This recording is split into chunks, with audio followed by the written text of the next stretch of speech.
While I'm no stranger to big strategy titles, having long been a fan of the Civilization franchise as well as the now-defunct Master of Orion series, their level of complexity only goes so far.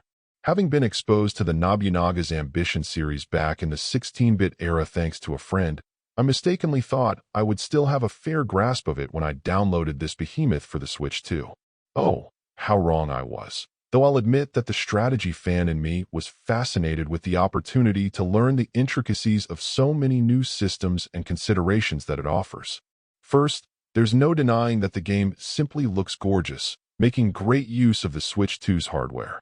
In that same vein, the fact that mouse controls are supported is also a terrific bonus feature to have as an option, though I'll at least give the game credit for working competently enough with a controller as well.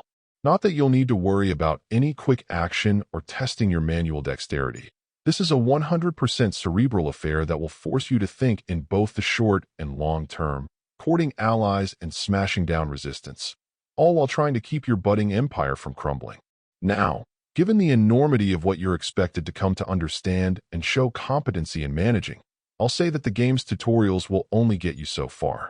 To really get your arms around some of the more complex considerations and strategies, this may be a case where it's appropriate to hit up some online guides and then mix what you learn there with a fair amount of trial and error.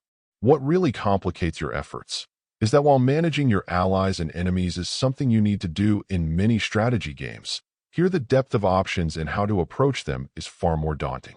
There are quite a lot of avenues to pursue in undermining and toppling your enemies, but the road to success is fraught to say the least, and you may find that you need to be prepared to do some serious damage control if your plans go awry.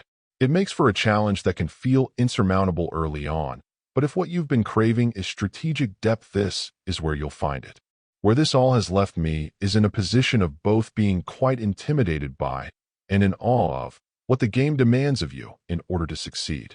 I've faced down all sorts of crazy challenges with punishing roguelike strategy titles, but the depth here is simply on another level.